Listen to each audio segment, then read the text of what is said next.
Howdy, and welcome to another episode of Adult Onset Horsemanship. I'm your host, Daniel Dolphin.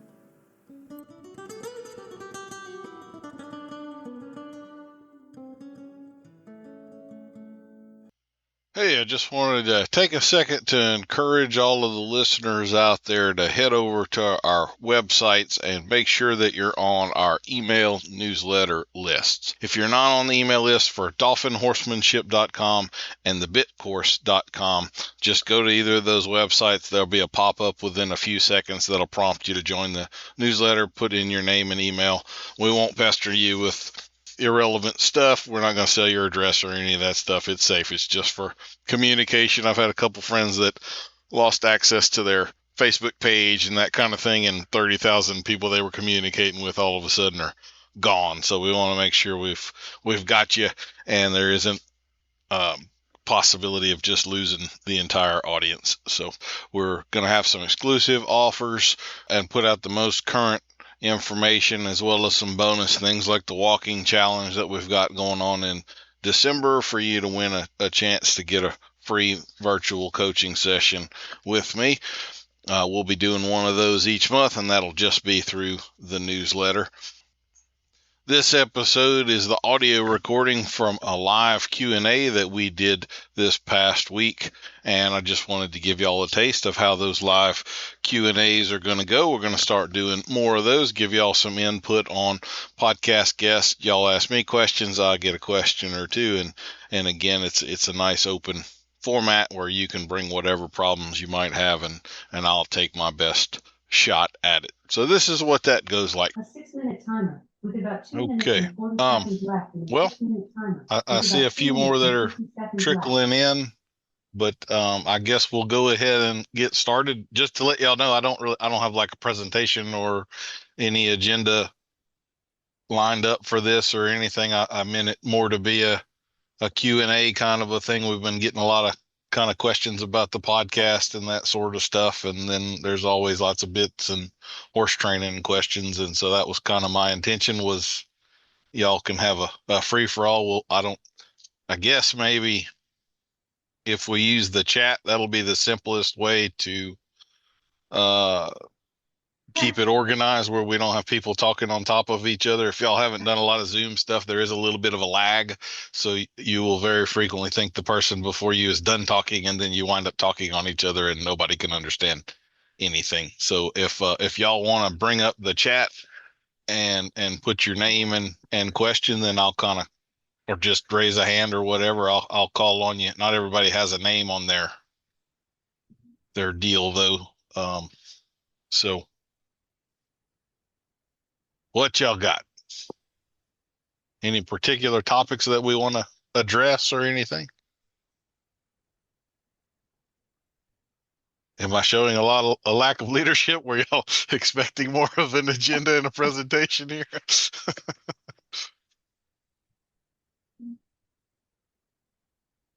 Okay, Christy Meagley. Yeah, you can change your name by clicking on the three dots. So I've got a couple of these that are like phone number.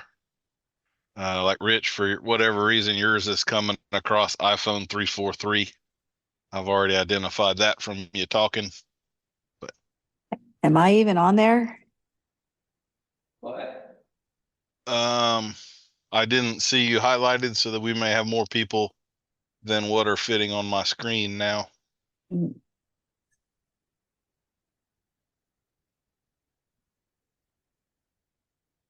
Okay. I have a question. Okay. Who was that? Is that Alyssa? All right. It is, yes. So I've listened to most of your podcast, and I came up with this one the other day listening to it. Are you aggregating the data from the icebreaker questions to create a Jordan Peterson style know thyself equestrian personality test? Not officially. I kind of have a loose deal. And like, to be honest, there are a few questions that I throw in there to put people off balance, like have you ever had a UFO encounter? And in the first 15 or 20 episodes, like half the people said yes. And I did not expect that at all. That was kind of a whoa. Okay, even if they had, I wouldn't have thought we'd gone here in public out loud on the record, And so like that's one of the questions I'm thinking about dropping because nobody has in like the last 20 guests. I don't know what that's about. But so there are certain ones like Bay Horse Mafia, obviously that has shown a very clear and distinct pattern throughout. I am trying to change those up a little bit, so I have done a couple of Facebook posts where I'm offering up, if any of y'all tonight have a new question you'd like to pose or something like that, I'm happy to throw it into the mix. Or if you have some you're sick of hearing, I got rid of the two twins. One of them's not planned deal because I figured I'd told the same dad joke too many times in a row for it to be funny anymore. But now I'm trying to have a position for a dad joke, a little something like that. It really does seem to break the ice, build a little rapport with the guests. It's been more revealing about their true personality to me than I ever would have thought that it was. That was a happy accident. So it really gives me a lot of later questions to ask. But no, I have not officially compiled any data for any sort of critical research on horse people personalities to answer your direct question there. I do think you need to branch back out into that. That could be your next big online class thing. Why? Well, I mean, all I would have to do is go back and listen to them and record it. So it's still if any of y'all have like a master's student that needs a thesis, we can hook them up. But so anyway, sometimes those take a long time too. I know I've had some people that comment like, he didn't talk about horses at all for the first hour or something. Yeah. There's a fast forward button on there. You can listen to it at 1.5 or 2 times speed.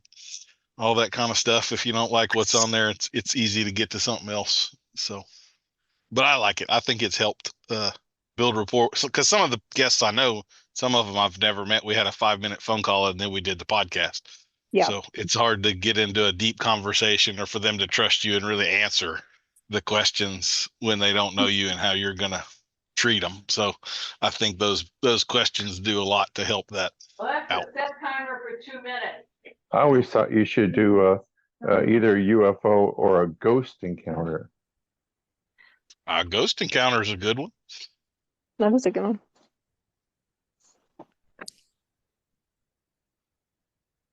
Yeah. I like that. I have been meaning to go through them and trim some. So I need to refresh them a little bit. But anyway, any other podcast lightning round questions before we move on to something else? Any suggestions for a new question? Is there a question y'all hate and want me to just axe that one? Stop asking about crunchy or smooth peanut butter. That's stupid. There's some stuff in the chat boxes. Some people have some stuff in the chat. Okay, I see one. Yes, ma'am. Talk about the maturity of a horse's mouth growth and how it relates to the bit. We can go on that for a while. Okay, so here's basically kind of the general chronological map of how the teeth go in the horse's mouth. A lot of foals will be born with no teeth. Some of them may have their teeth by the time they're about 6 months or so. So typically when we're weaning them, all of their incisors, the baby teeth version of them anyway, would be in, and then they would have their first 3 premolars and their wolf teeth by the time they're about 6 or 8 months as well. And then their real molars will start to come in 1 per year. So about the time they're 4 or 5, typically they will have all 6 cheek teeth, bottom and top. Now that's, horses don't grow by calendars, so that can vary. Like the last episode where we had Gretchen, who's the equine dentist, she said there were some horses that she's seen where their back top cheek teeth aren't fully in until they're like 8, where they're in actual contact with the lower molar and everything. So when we're 2-year-old, 3-year-old, we should have wolf teeth, 4 premolars or 3 premolars. Technically the wolf tooth is also a premolar, but I think that's a silly way to categorize it. And then we got 1 or 2 back molars, permanent ones in. And then 2.5, they're going to be shedding their center, top and bottom incisors. So that's what we're going to generally start with. One of the things that I talk about that's a little controversial is that wolf teeth really shouldn't be that big of a deal. I think we make a really, really big deal about wolf teeth in colts. I've started lots of colts that still had wolf teeth. It's really common if we have like a little stallion that comes in training and we decide to castrate him, that a month or two in, when we can get the surgery scheduled, that they'll remove them at that point when he's knocked out anyway. If you have the bit adjusted properly, and assuming we're talking a normal size 14, 15 hand horse, where the bit is sitting is this far from the wolf teeth. Like you have to really stretch lip way back there before the bit could contact teeth. So people that are telling you that, I broke a wolf tooth off because I was riding them and I'll never do that again, they were pulling ungodly hard on that bridle rein. You should not be in that territory. All right. I mean, could you get there? Yeah. Should you get there? No.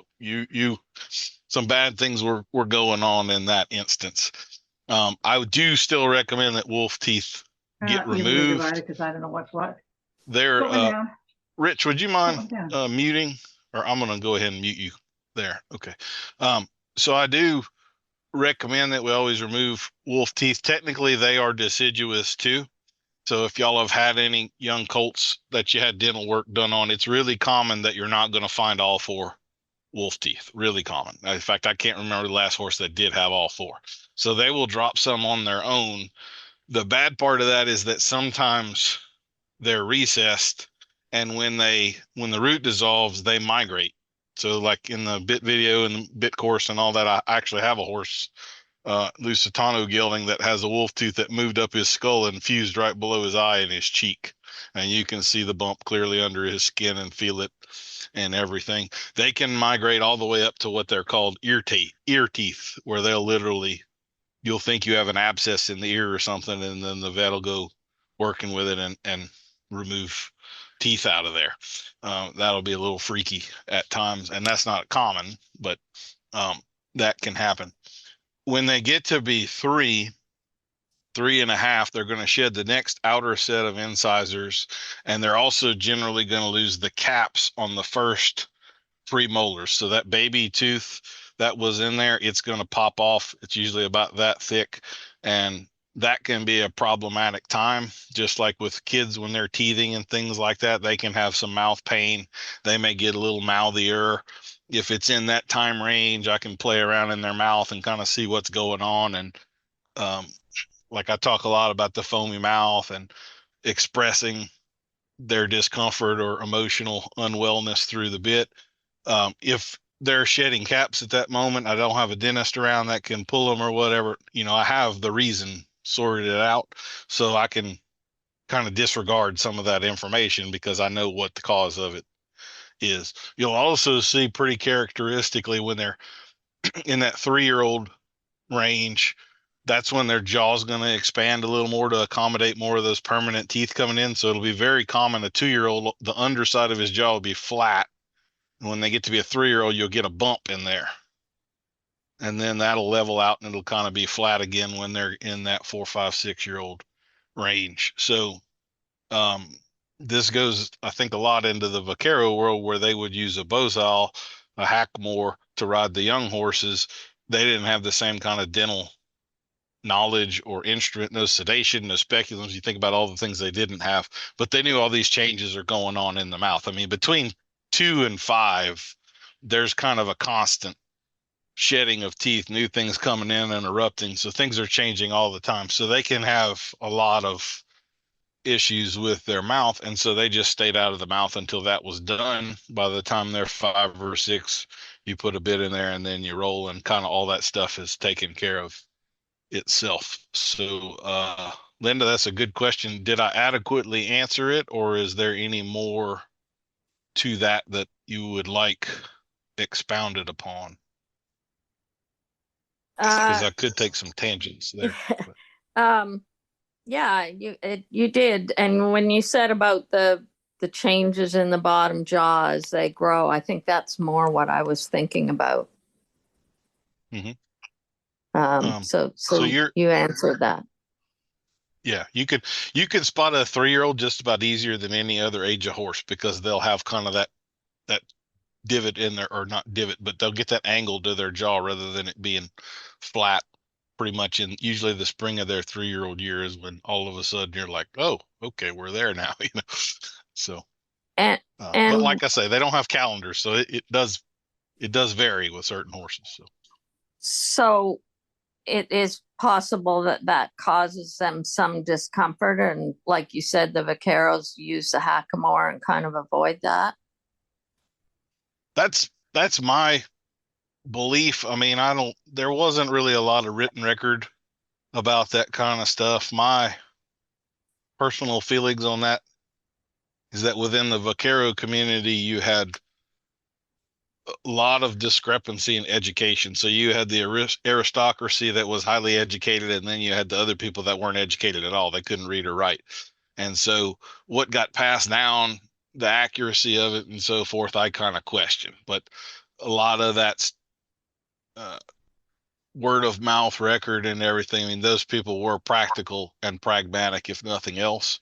And so that just is the most logical, makes sense track for me. Yeah. Mhm. Particularly 'cause, like, snaffle bits are new in the world of bits. If you were riding or had a horse in a snaffle bit 150 years ago, it was pulling a wagon. They didn't ride them at all until the mid 1900s, basically. So that was not at all a part of that world. So they were going straight into the spade bits for the most part, from the hackamore, just as that's still traditionally done. So that's my belief that makes the most sense. Because just like if any of y'all have had kids and raised kids, they get cranky when they're losing teeth and their mouth's in pain, and so if you don't exacerbate that, you have a better 10-hour day hanging out with that toddler than if you're also adding to that pain and discomfort and all those things by jacking around in their mouth. So, Thank you. yes, ma'am. Okay, the next question is Christy. So when asking a horse to walk by you, for example, and he's not moving, do you keep asking at the same level or do you escalate the ask? It depends. So it would depend on how green, like if I'm halter breaking a horse, I'm going to be a lot more patient than if this one's already pretty well halter broke. I would want to know why he's hesitating. So like my highest priority of groundwork type stuff is in having the horse's attention on me. So if I go to walk off and my horse is looking at another horse over there, that's a pretty big deal to me because their attention wasn't with me and they didn't leave. So I'm liable to do something pretty sharp at that point to wake them up and get their attention back focused on me and get their feet moving. If this is like the third day of having a halter on, I'm going to be significantly more patient than that. There also would be points in there. Let's say if I'm doing more advanced kind of things with that horse and trying to sharpen them up, a very overlooked part of that process is when the horse does start to get it. So maybe we've had a lick and chew a time or two.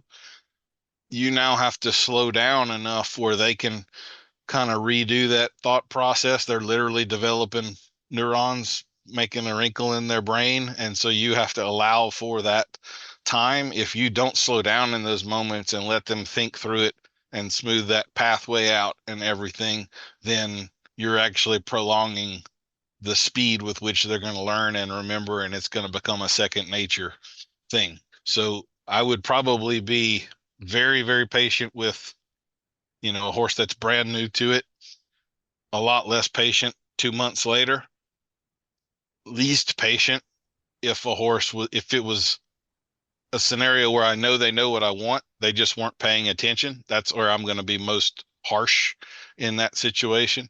And then again, I would be fairly patient if I was in the middle of working on something they're actively learning. There's moments in there, it would be the same riding them, where when they're starting to figure it out, I can kind of see the wheels turning. That is a hold what you got. kind of situation. If you escalate or something in that moment, you're going to distract them, break their concentration, and you have now made this take a lot longer than it needed to. Also, you've set up the path of, you're always teaching a horse, they're learning how to learn. If you make learning a pain in the neck and not fun, you're setting a tone for the entire relationship there. There are also other horses, I'll say, that it's always important to be evaluating the horse that you have. Some of them need a little push or they'll never get there. They're very low motivation type horses, or some of them that you're fixing problems and they have an expectation, but that expectation is wrong. Sometimes you need to hustle them through the door and then let them realize that everything's okay on the other side of the door. So it's a good question, but it's definitely not one where I have a black and white answer for you because it all depends on what's going on, type of horse, experience of the horse, what the particular reason was for me getting a busy signal. It kind of all comes into play. So I'm also going to say something here. One that was not my question. Somebody accidentally sent it to me. okay. So I copied, but where are you standing? What message are you sending your horse? Is your position such, like if I turn and look at my mare, she's been trained to stop. Mm-hmm. So if you're facing the horse and you're asking it for forward, it might be confused. So what's the handler doing? I would say that's more common if, like, I could be facing a horse and its face is being, we're squared up, but I'm now trying to send him off in a circle to the left to lunge him. Right. So I should still have access to forward there. But if I'm trying to get that horse to come straight toward me and something is going on that they're not comfortable with. So trailer loading would be an excellent example of that. I've seen a ton of people that go to lead a horse into a trailer. They step into the trailer. They take about 2 steps. Now the horse is up to the trailer. They turn around and look at the horse. Horse locks up and now he's stuck right there. Well, if you hadn't looked at him, he probably would have stepped right up into the trailer, but you confronted him and shut him down. And I see that sort of pattern over and over and over again. So most of the time, if I'm loading a horse into a trailer, he loads behind me. And I have, I may be looking out of the corner of my eye at him or something, or listening to him, and I can feel pretty much where they are and what they're doing and all. So that could definitely be a part of that. And again, just personality wise or experience wise, what this particular horse needs, it may be a really big deal for that horse to take 1 step toward me and stand 5 feet away. That might be a huge victory with some horses, where other horses may be, spoiled and trying to bowl me over, and I'm having to defend myself. So again, that would just all depend on exactly what I'm dealing with this horse at this time in this situation. Thanks, Daniel. It's Jocelyn here. Thanks. That was my question. Actually, I accidentally sent it to Kirsty. Thanks for forwarding it. Yeah. Okay. So really, really helpful. Thanks. Yeah. Okay. Yes, ma'am. Does that adequately answer it, or are there any other little side parts of that you want to explore? Well, I just one situation I don't know if you covered, where it's kind of like he's spaced out. Like mm-hmm.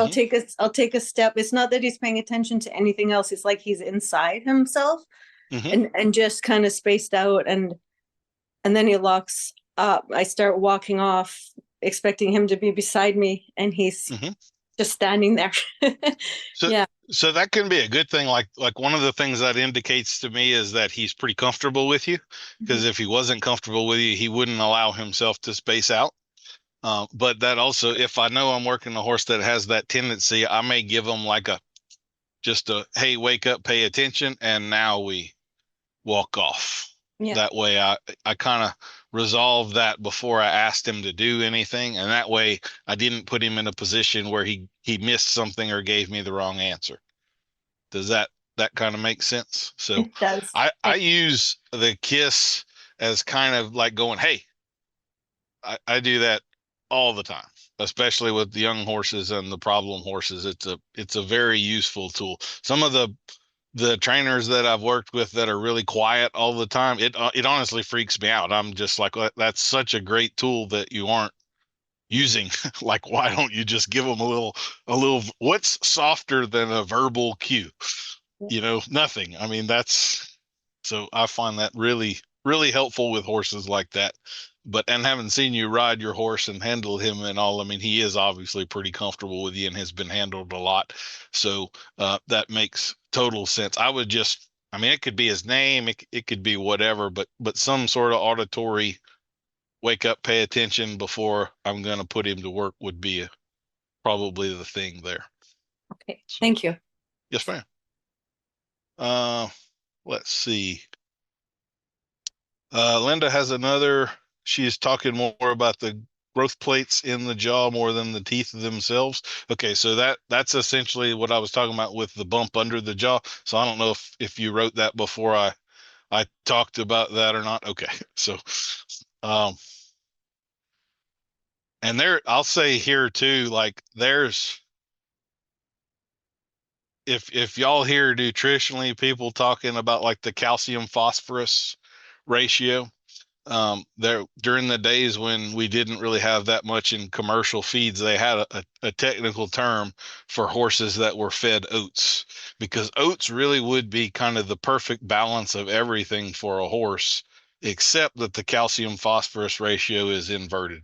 So you always want 1.1 to 1 or more calcium to phosphorus. The reason for that is in the bones, and I'm nervous saying this because I have a bone doctor on this call, but in the bones, if you don't have more calcium than phosphorus, the phosphorus will replace the calcium in the bones. And that's never more true than when they're growing rapidly, like a growth plate situation. So the term was elephant head because the jaw is one of those that grows rapidly in colts. And so if you feed them oats and they have more phosphorus than calcium, their lower jaw would grow more, and you'd wind up with a disproportionately large head on the horse. So you could kind of look at a 3-year-old and tell if this was an oat fed horse or not. So is that a little extra tangent for you on that one? Okay. Let's see. Christy has another one. Do you discuss emotional bit relationship in the bit class? I see many horses that don't seem to relate to the bit. So yes and no. I use a little different language on that. I don't get real into the emotional side of things. I talk a pretty good bit about body language of the horse and all the various things I would be looking for to be expressed in the mouth and on the head. One thing I do try to say, and I don't like this emotional thing going through the horsemanship world right now, I don't think is good or beneficial, or I think it can be overdone. And I think it often is, because that's what the customer often wants to hear, but that doesn't mean that directly relates to what the horse is actually experiencing. So for instance, like the lifted eyebrow, when they kind of have that triangular look above the eye, that could be physical discomfort, that could be emotional discomfort, that could be it is, those sorts of signs are not black and white. It's not like this means this always. And I feel like that's talked about in that way too much. It is a sign that something uncomfortable is going on. It is not a sign that discomfort is physical, emotional. You have to have kind of more points of data to draw the lines and then discern what that actually means. But it is a singular point, tells you very little, if that makes. There's a good video that goes around on the reels and stuff. It's of this gelding that is really, really sour toward men, and they have like 2 or 3 girls that walk into the stall. Someone's like braiding his mane or something, and the girls walk in there and pet him, and he's perfectly fine. And then this guy walks up, and as soon as he crosses the threshold into the stall, ears back, eyes up, I mean, you could tell the horse just hates this guy, right? And if you zoomed in, you'd see that triangular eyebrow but does it mean that all of a sudden his hock was inflamed because the guy walked in, or there was a hot nail or a bit? It doesn't. It kind of shows his displeasure. So the mouth can be the same way.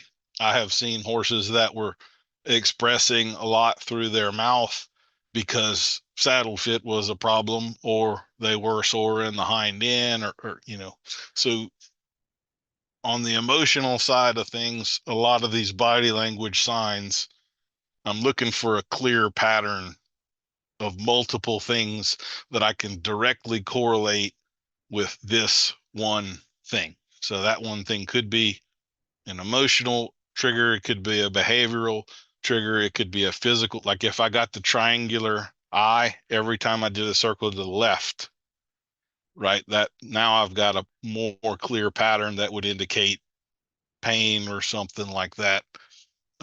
The same with the mouth. If I'm asking them to go left and they're having a little trouble coming through, that could be a TMJ problem because the jaw has to articulate a little bit for them to do that.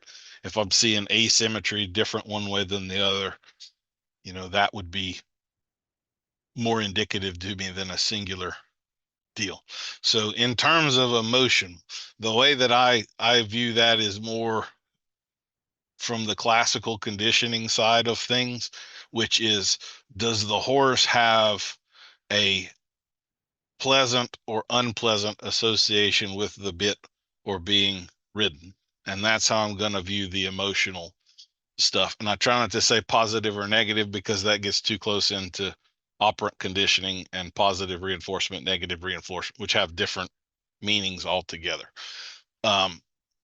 So what I want to try to set up through proper fit, proper adjustment, using my hands correctly, using the proper or a bit that's appropriate for the training stage and what we're trying to accomplish with that horse. Hopefully I am setting up a situation where they have a pleasant association with the bit. I definitely don't ever want to be in a scenario where I'm picking up on a rein and that horse braces against me immediately. I think I've talked about this a lot of times on the podcast, but I used to do a virtual coaching deal where you would send a video clip of you working your horse to me up to 20 minutes long, and then I would put it in a video editor and could speed it up, slow it down, and draw lines and tell you, this is what I'm seeing right here and everything.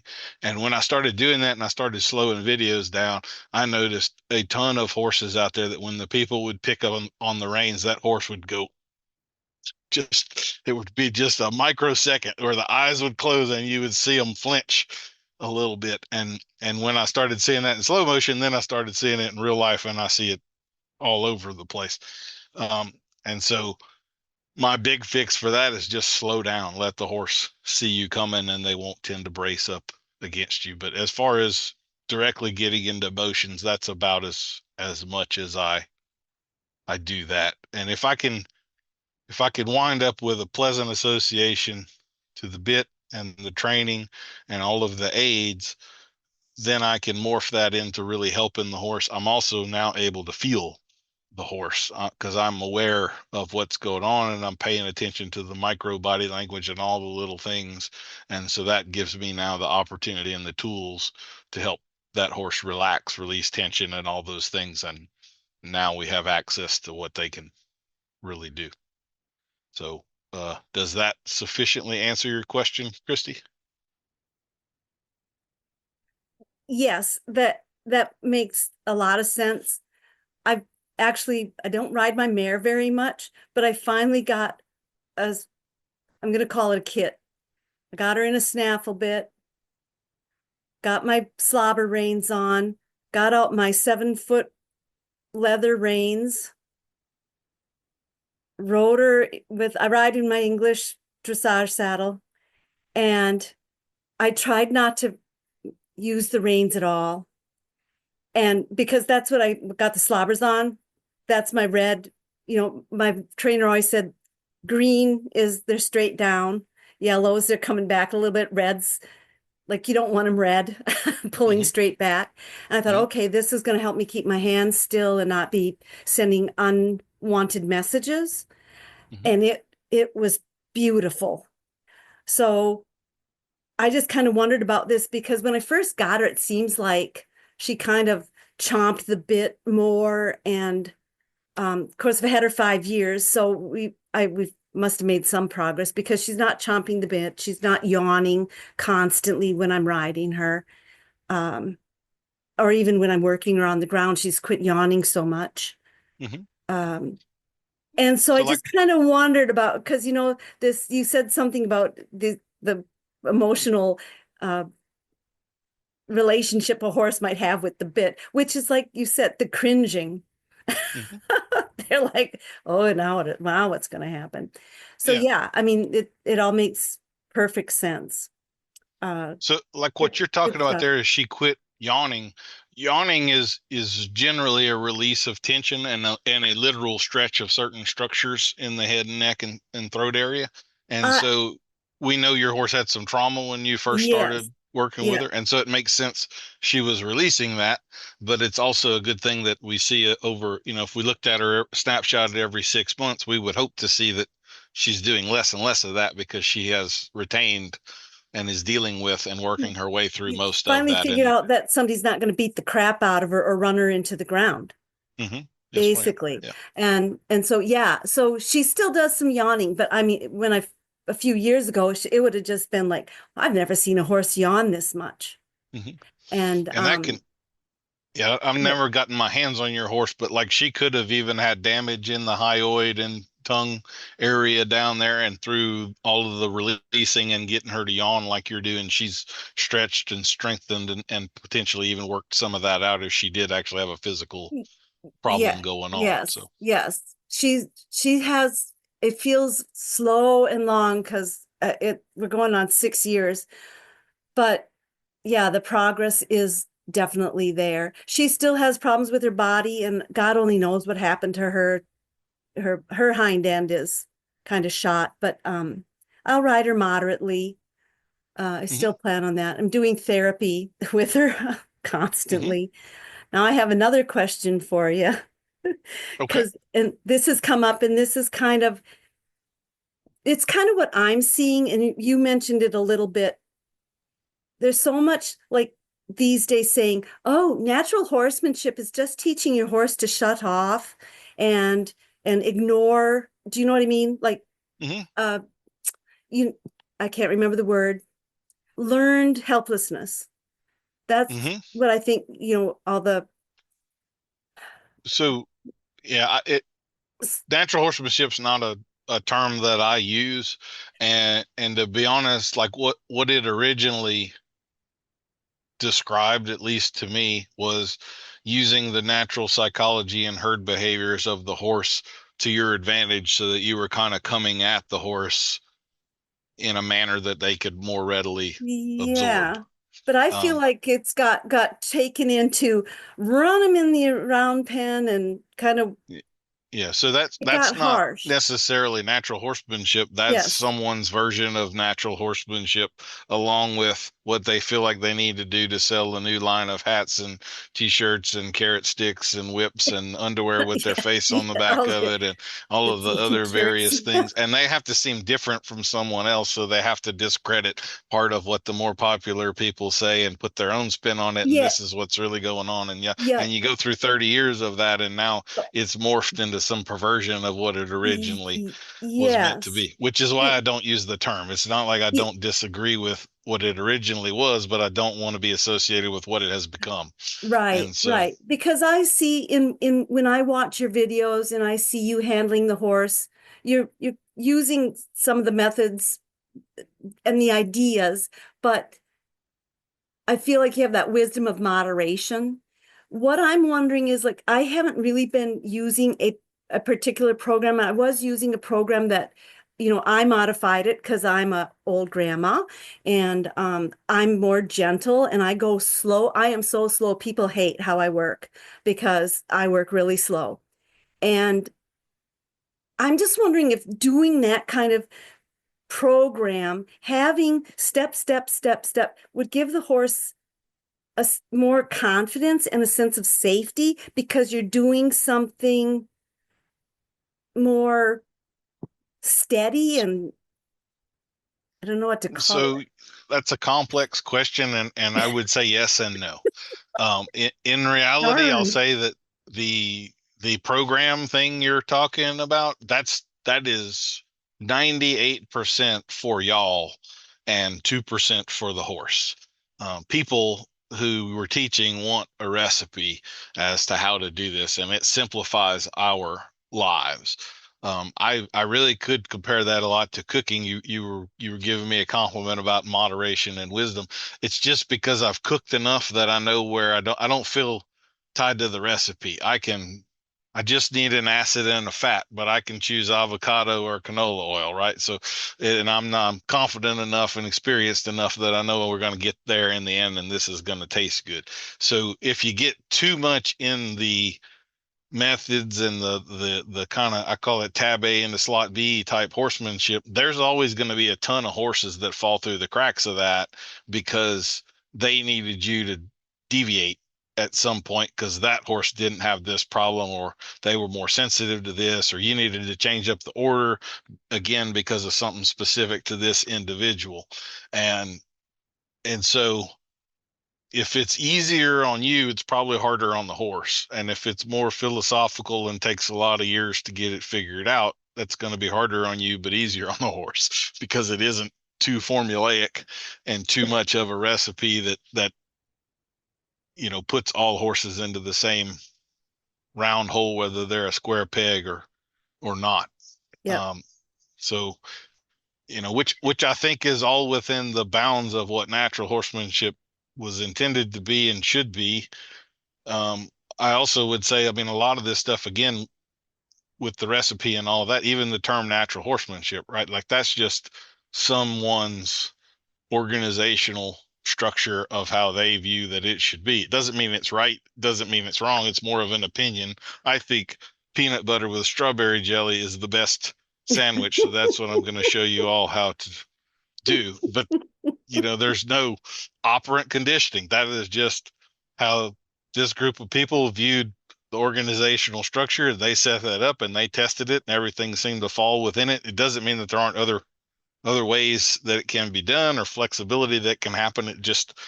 This was the verbiage that they chose. So you mentioned learned helplessness a minute ago. I actually just wrote a pretty big article on that within the last month. To my understanding, in the real terms and origins of that term, learned helplessness is an extreme state, the kind most people will never see. And if you do see it, you're not gonna like what you see. Like it is pushing a horse to the point of zombie-like behavior. So you might go back and learn. I won't rehash that whole article, but I think that's one of those terms that's become fashionable to talk about. But what they're talking about is a far diluted state of what the term actually means. And I think, again, that's generally for the credit of the person and not the reality of the horse. Learned helplessness is not something that happens in a 2-minute time period. It's a life-changing. They will literally stay in that state to death. It's a tonic trance like state, meant for, if you think of when the lion catches the gazelle, the lion doesn't make sure the gazelle is dead before it starts eating the gazelle. It just starts eating it as soon as it can hold it down. And so nature has built in where there's a shut off and they don't feel pain when they're in that state. In that article, I talked about a guy that had a donkey that sat down on the ground, sold up, wouldn't load in the trailer, and he decided he would build a fire under the donkey. Yeah. I think that was a Western Horseman article is where I got that from years ago. And the donkey didn't get up from the fire. He had to put the fire out and then have the vet come out to deal with, third degree or first degree burns, whatever it was on the donkey, because pain at that point literally isn't felt. That's what learned helplessness is. That animal die without leaving that state. So just because this horse doesn't want to get in the trailer, that's not learned helplessness. That's a much, much milder problem. Thank God. That's a good thing that it's not learned helplessness, but very few people have actually seen that. Sadly, I think my previous gelding he was pretty he pretty much ignored the world around him. It was pretty scary. Took a year or so to get him out of that, where he'd actually responded more to what was going on around him. Yes, ma'am. And Linda has said here, shut down and learned helplessness are two different degrees. I would agree with that. I Okay. think that's a good Okay. way Yep. to think about it. So I've seen, a lot of those old show horses that kind of have no light in their eyes. Yeah. That's shut down. I agree. That's not a good thing. But it's not learned helplessness. Not Okay. truly. Okay. All right. That would have been my gelding then, because he was definitely a show horse and he was dead. He was dead. His eyes were dead when I got him. But that's Okay. that's 1 mile down a 5 mile dead end road. Yeah. It's not Yep. it's not as bad as it gets. So there But was do you- another question. Yep, there is. Go ahead. Well, I was just wondering about, like, with the way that you work with your horses, do you think that the methodology does help them to have more confidence because you're giving them a consistency and a So certainty? so yes and no. What I'm trying to do is Why do I do that? no, it's a good question. It just doesn't have a simple answer. So if I'm not pushing the horse, then I'm not challenging them somewhat, then we don't ever progress. So if I'm too consistent, that's stagnant. Okay. Right. Okay. So I have to purposefully be changing the game. There has to be enough consistency that they're comfortable and I don't rob them of all of their confidence. I'm not just throwing them into the deep end of the pool, but I do want to, progress to deeper and deeper water over the course of riding them in a month or 6 months or a year, whatever the deal is. So that's part of the challenge of reading the horse and having some experience and some wisdom, is that when to push and when not to push. And not every day is progress. Sometimes a horse is doing good and you've pushed too far, and you ride the next week like you did a month ago, and you might get frustrated because you're having to back up, but you pushed them too far out of their comfort zone. You lost some confidence, and now you have to go build the confidence back, and you can't push for a little while, Okay. So That's what I needed to hear. Okay. Yeah. So it just doesn't have a black and white. Yes. And that's what makes it frustrating, because you're back and forth, and like you say, you have your good days and your bad, and you wonder if you're making progress, but you probably Yes, are. ma'am. Okay, thank you. That was very helpful. Yeah, it really is a good idea if you're training your own horse, like to keep a journal, because sometimes that progress happens so slowly you don't realize that it does. But if you look at what you were doing 6 months ago, then you go, oh yeah, I remember that. I hadn't thought about that in a while, but we did have a huge problem there, and that's gone. I still have problems, but they're not the same problems that I had. And now I can see objectively that I have made progress. Yeah. Because sometimes I am currently doing a journal. I went back to doing that. So thank you. Thank you so much. So consistency can be beneficial, but like everything, too much of it isn't beneficial. It just holds you where you are. Right, like adding and it also something leads new, knowing when to like add something you were new. talking about. Yeah, you were talking about the natural horsemanship and how it can lead to really bored horses. That's when I have these 7 groundwork exercises that I do for 20 minutes every day, whether I need to or not. Well, 6 months later, that horse's brain is shut off. You're not in any way accomplishing what you wanted to originally accomplish with that stuff anymore. So it has to be evolving and changing and be challenging while also being comfortable. If you do the same thing ritualistically all the time, you will absolutely shut their brain off. Okay. So, all right. What about, and I don't know who asked this, it just says iPad, but what about when we have to actually pick up on them to do a job? So that kind of ties in, shouldn't they know both? That kind of ties in with what I was just saying. So I'm gonna, stretch and push. So one of the things you'll hear a whole lot about is like parasympathetic nervous system, sympathetic nervous system. And people will often say like the parasympathetic is where you want to train a horse. It is, but oftentimes sympathetic is where you want to use a horse. So it's not like parasympathetic is good and sympathetic is bad. Sympathetic's kind of your gas pedal. What I want to be able to do, if we looked at again on a sliding scale and we thought about extremes, if we pretended the balance point was 5 and 1 through 5 was the parasympathetic rest and digest, and 5.1 to 10 was sympathetic. Well, fight or flight is that 9 to 10, freeze is that 8 to 10, but a good barrel run or chasing a cow across a pasture is like 7 to 10. And that's a place I need to be able to operate my horse.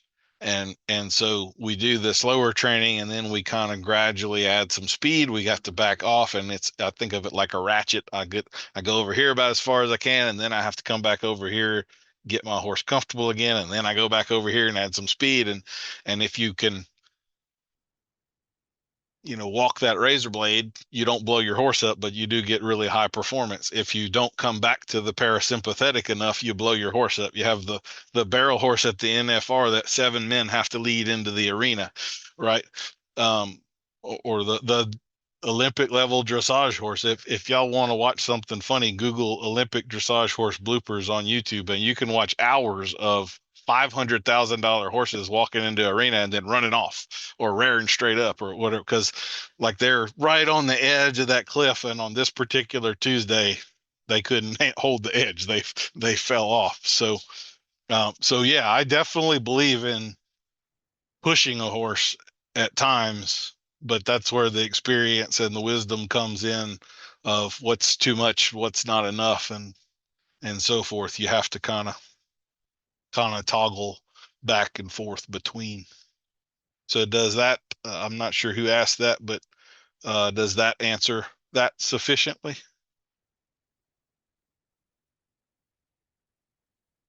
Okay. I hope it did. Yes. Okay.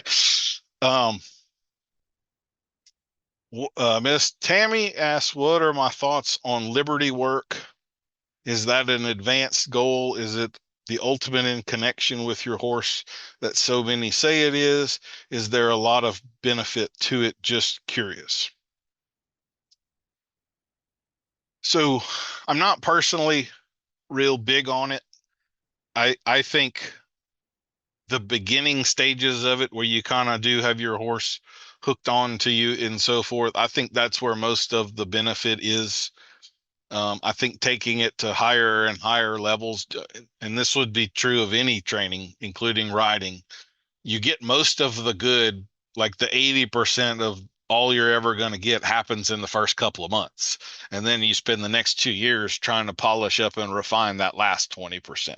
And so as far as the actual relationship with my horse and the benefits that I'm going to get with Liberty, that's actually going to happen right on the front end pretty early and pretty quickly. It is also the kind of thing that if you do it to more advanced levels and the horse gets really comfortable with it, you can wind up with a horse that will follow all kind of commands at Liberty and still has their brain turned off and has the glassed over eyes and is kind of just going through the motions, even though what they appear to be doing is pretty high level stuff. And so where you're putting the ultimate in connection in quotes, that's kind of what I would question is how necessarily we get to that level, and whether it was about the horse's attention and how much they were enjoying it. Because just like with anything, some of them are going to get bored at points. And if you plow ahead with the same course in those areas, they're going to get sour. If you maybe take a break from Liberty and go do this other thing for a month and then come back to it, kind of that cross training type of a thing, then you come back to it and it's freshened up, and they'll be a lot happier to do that thing again. So I think it carries all of the benefits and risks that doing anything else carries. It can be done well, it can be done poorly. You could bore a horse to death with it. You could develop a very good relationship with it. It would just all depend. I will say that, like what a lot of people tend to think of as Liberty, some of the movie stunts and that kind of stuff, I have a little bit of personal experience with this.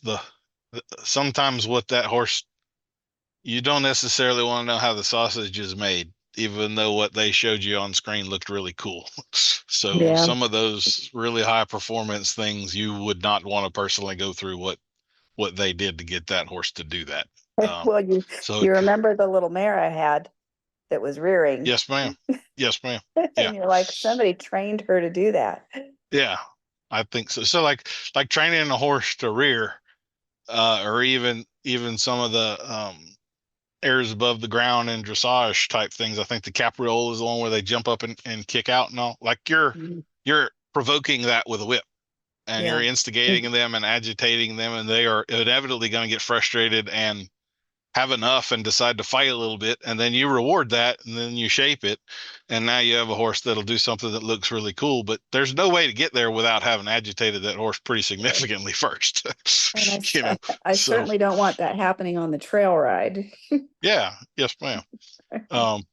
So there was even there's a pretty good video of this happened during one of the shows at the Spanish school of the guy doing the in-hand work of I think it's the capriole, the one where the horse kicks out, and he accidentally got kicked by the horse. I mean, just tagged him right in the thigh, probably broke the guy's leg, and he did everything he could to just stand there. And one of the others comes and hustles up and takes the reins, and they do the spotlight, and then they carry him off the field, basically, and like, did that horse kick that guy on purpose? I don't know.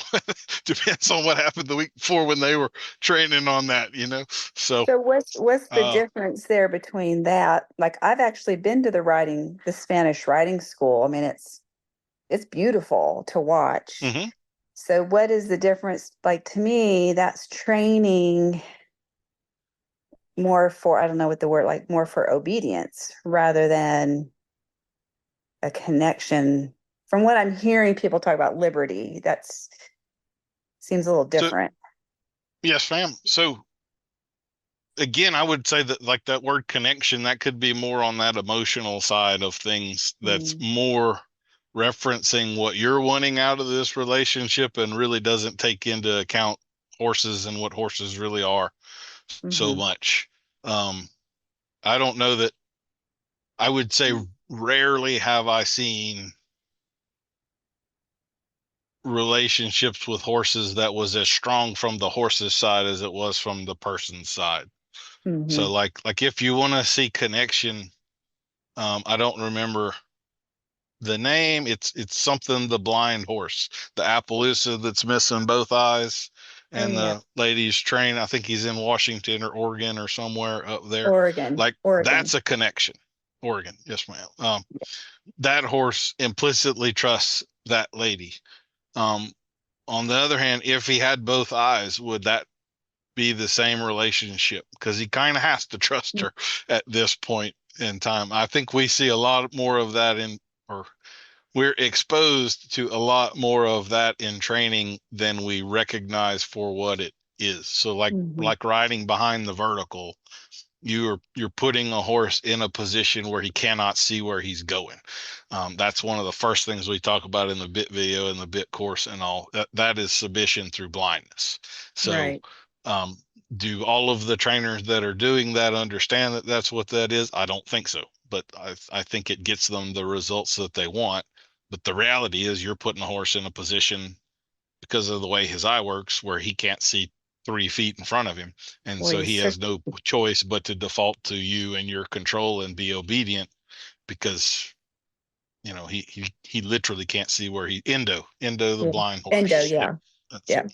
I was just talking to Bill about that tonight. That horse, pretty amazing relationship. I mean, he has to completely trust the rider for everything. And like that horse, if that horse didn't already have a good relationship with her before he went blind, then that would have been a very different scenario. Right. I mean, I know if I die today, my horses aren't going to go grieve over my death. So, Yeah. That's what, like, the emotional thing to me is I honestly view it as mostly a sales ploy.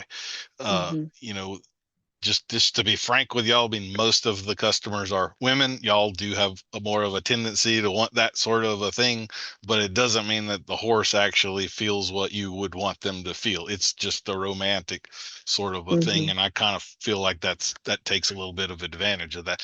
Do horses have emotions and feelings? They absolutely do. Are they as strong and complex as human emotions and feelings? Absolutely not.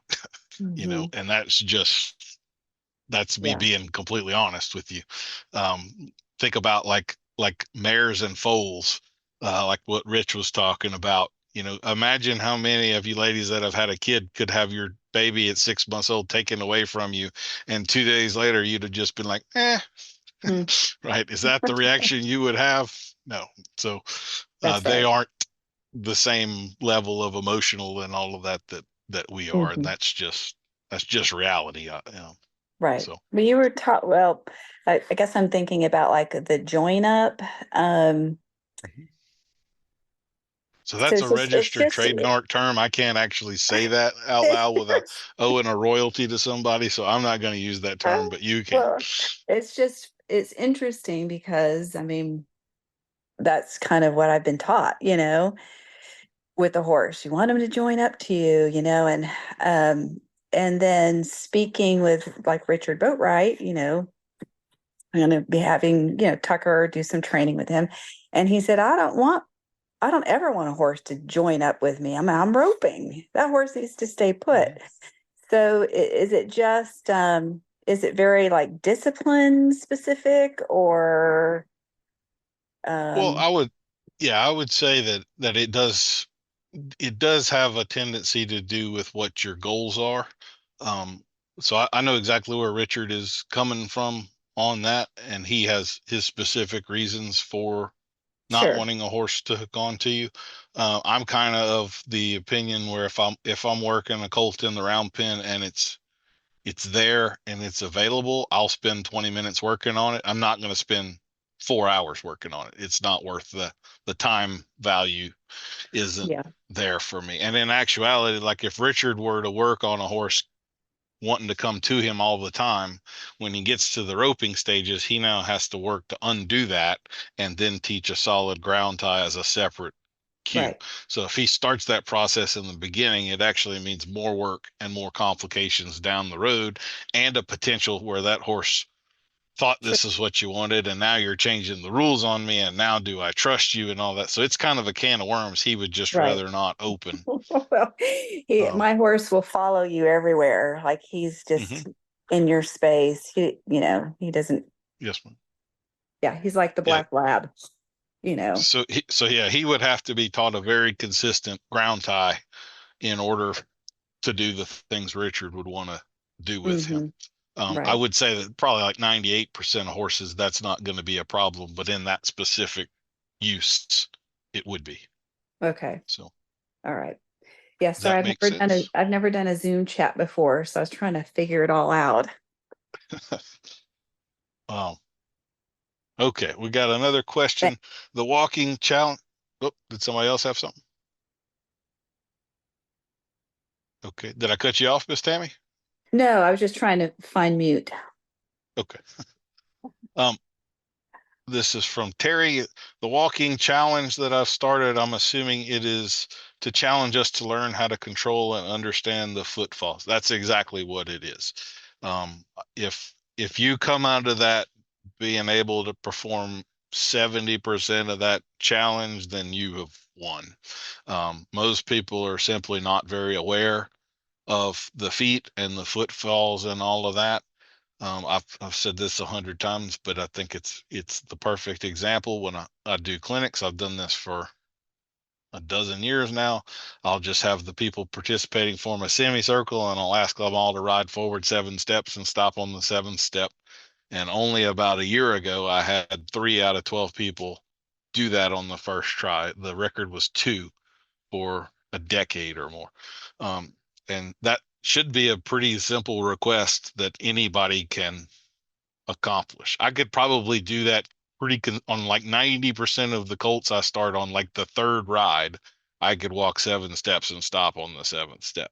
So if you've got an 8-year-old you've had for 5 years and you can't do that, there's only one reason, and it's because you're not aware of what the feet are doing and you're not asking them to do specific things. And so that's really the whole point. I'm going to do one of those every month, different pattern. I kind of toyed with this one. I would say this one's kind of a medium level of hard, or maybe a low high sort of a level of hard.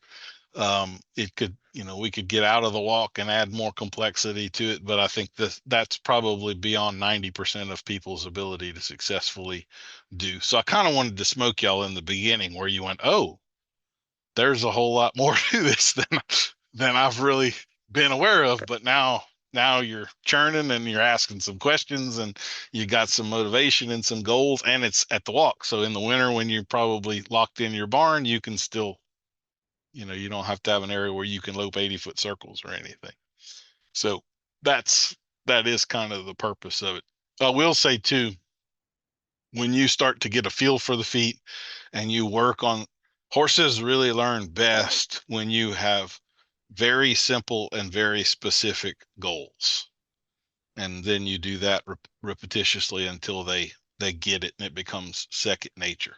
So something like step forward with your left front foot is a simple and specific goal. And so that's where they're going to actually have success and figure out the language simplest. It's like teaching a kindergartner their ABCs. And as I was just saying, there's lots of people that have been riding a horse for 5 years and they start this and then they realize that the horse didn't actually know their ABCs. So that's kind of the point. How do I count steps? Is it each foot? So for this challenge and for the next several, we're only counting the front feet. Okay, that is adding a layer of difficulty, and a pretty significant layer of difficulty is to start to count and feel and control the hind feet. That's getting definitely on the more challenging end of the scale. So my general rule of thumb with that is that I've had plenty of people that I worked with them on the front feet, and they could count footfalls and timing in 1 to 3 rides, is kind of most people will get that 1 to 3 rides on the front end. The average for finding the hind feet and having a pretty good bead on them by yourself is more like 20 rides. So the hind feet are significantly more difficult to feel than the front feet are for most people. Every once in a while you get a person that they just pick up the hind feet right away, but most people struggle with it. I always give the warning when you open that can of worms, it's the kind of thing that at some point will probably have you crying in the shower in the fetal position. So it is difficult, and just be prepared for that. There's going to come a day when you're drinking a glass of wine cussing me and why did I ever start this and all. So just know that on the front end, that's normal. You're not alone. Everybody does. That's just the way it goes. But when you get to the other side of it, the world's your oyster at that point. You will have more feeling for a horse than 99% of the people out there riding them around. So, in that same vein, what do I consider the basics for a rider? So for a rider, I do consider kind of feeling the feet to be probably the thing that transitions you from basic into intermediate type horsemanship. Working on your timing. I mean, I guess the real way that I think about it is that if you're in kind of the novice category, which I would say is probably 60-70% of all riders. Okay. So if what I'm about to say describes you, don't feel insulted. It's where most people are. A horse is not better for them having ridden it. So if you're going to get on a horse, they're actually going to degrade a little bit most of the time until they kind of find your level. So you could take my demo horse that'll do bridleless bareback lead changes, and you could get on him and then give him to you for 2 years, and he would look like a horse that's had 60 days of 60 rides. That's kind of that's your novice horse. The horse is going to come right down to that level. An intermediate level horseman could keep a horse kind of where they are maybe improve them a little bit, maybe lose a little ground depending on certain skills, but they're not going to lose so much ground. And then advanced horsemen are, the horse will be better for them having ridden it, and they'll add value to it. So that's generally how I characterize that. And so I'll also say so we talked about cooking earlier, like we have Michelin star chefs. Well, there's Michelin star Chinese restaurants, Michelin star French restaurants, right? So what we're looking at there is cooking food, not the exact type of food. So you could have a dressage rider who could definitely take a dressage horse to the upper levels, but they may be completely lost on a cutting horse. And the cutting horse guy may be completely lost on the gaited horse, so they are an expert, but kind of only in their area most of the time. Basics for a horse to me, mostly about direction and rate and controlling the different body parts. Front end first for me, like a horse, if we're considering basics, you could walk, trot, and lope without a whole lot of trouble. You can turn left and turn right. You can move the front end pretty decently and the hind end somewhat. The main changes that are going to move you into intermediate and advanced horsemanship are going to deal with the hind end. So just like your ability to learn and feel the hind end is a lot longer of a process than the front end, training the hind end is also a lot longer process than training the front end. So if I'm starting colts and all, the front end, normally we're going to have pretty good control over that in a matter of months. Real control over the hind end is years. It's that sort of a deal. And that also involves strengthening, gaining balance, and then like positions of the neck and head and those sorts of things would be more on the advanced end. That's not the kind of stuff I'm really worrying with 2-year-olds much at all, unless they have a real problem, and then we kind of have to crack that seal earlier than I would like to. I do think one of the plagues in the horse business right now is that people are trying to get vertical flexion on young horses well before they should. And that should be something that's put off a little ways. It's more the hood ornament on the car. It's kind of the last thing. When the feet are correct and all, the head tends to take care of itself. If you try to work on the head first and the feet second, then the feet tend to never get taken care of. And we do tend to cripple a lot of horses by doing that sort of stuff. So, love this idea. I assume that's the walk-in challenge. Thank you. I hope y'all are doing that. And I am trying to encourage, like, we're going to give away 2 virtual coaching sessions there. One will be for a winner of it, and then one will just be for some random person who tried it. So don't feel like even if you don't think it's going to come out well, that it's not worth trying it and putting yourself out there. If you try them for 6 months and you stay consistent with it, I can promise you're going to go back to the first one, and it's going to be easy for you at that point, so fail your way forward and figure out where your weaknesses are and how to overcome them. And if y'all have specific questions about that, I'm happy to answer them here too. So you can write one down in the chat, and I'll be glad to address it here. Yeah, I got a couple questions. Okay, go ahead. Can we go back to the jaw and the mouth for a second? Sure. So I got a 2-year-old coming 3, and he constantly wants to play with the bit. He's in an O-ring snaffle. And it's just constant play. Had the equine dentist come out, had his teeth floated. His wolf teeth are just starting to emerge. They didn't want to try to pop them out because they were afraid that they weren't out far enough that they might shatter, and then we'd have a bigger issue. So I don't know if the bit is interfering with those wolf teeth, where they're just starting to pop out, or whether he's just enjoying playing with the bit. Don't know whether to just to switch him over to a Basel and just work him with that for a while, or you could try that. Like I would have a few questions. A lot of times the horses that are mouthier, and I think this is the horse you asked me about several weeks ago, same horse. Yeah. So does he ever have an oral type of a fixation when you're not working him?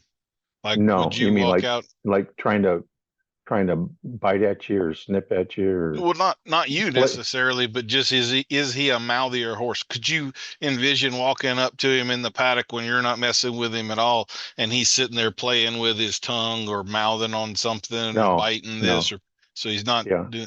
Because like I've seen horses that I had a Frisian mare I started a couple of years ago, and before I had ever done anything with her, she'd never had a bit in her mouth. I walked up to her when she was tied, second day she was here, and she's got her tongue hanging out the side of her mouth, and she's just slapping herself with her tongue, just playing. So like if I saw that horse playing with a bit, she just has an oral fixation. It's not actually bit related. It just is her. Right. Yeah, no. He could also be, those wolf teeth coming in. He could be having incisors change at that rate. So he could have some discomfort in his mouth, and he's just expressing that. And the bit kind of it's like giving a 5-year-old kid a piece of chewing gum and then wondering why they're smacking their mouth because you gave them something to play with now. I would probably try that horse in a Bosal or something else and see if he still expresses that stuff in any way or if he gets quiet. One thing, there's a way that you can tie the bit up to encourage it. Like, is he trying to put his tongue over it or anything like that, or he keeps it in a reasonable position? Originally, he kept trying to put his tongue over it. Now he's not. He's just playing with it. So like one thing I wouldn't do is leave a horse like that unattended with the bit. So I wouldn't tie him up for 3 hours with a bit in his mouth type stuff, probably. Okay. Because I think you've done this long enough that you may be just reinforcing a bad behavior at this point. So I might try, this could even be in a stall or something, just putting the bit in his mouth and standing there beside him. And when he goes to playing with it, grab the ring and kind of bump him a little bit or something. And then when he quits, you quit. And you're actually punishing it technically, but you're not really doing it. I'm not talking about jerking on it or anything that's going to cause him pain. You just start annoying him when he does that behavior, and then you stop annoying him when he stops. And then he learns to relax. And I've seen some horses that had bit problems for years that I solved in 10 minutes like that. So that would be probably the first thing I would try. Just a few sessions of 10 or 15 minutes, just standing there beside him. Sometimes horses don't really, like if he's a little bit of a hotter natured horse, some of those horses that'll come in and they can't stand still. Yeah, riding them or getting on. So, but just sometimes you'll have those kind of horses, and you'll have to wrestle them a little bit to get them to stand still. And the hardest thing is consistently releasing on them, even when you feel like they're going to take off again. But there comes a point at which they realize they can stand still and that it's going to be okay. And they get comfortable enough with it. And then it's like a light goes on and all the problems but you may be, hours before you hit that point where that light comes on.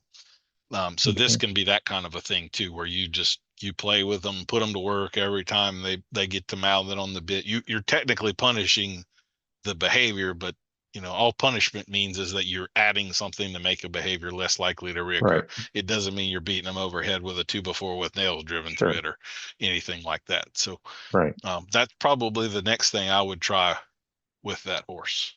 Okay. So.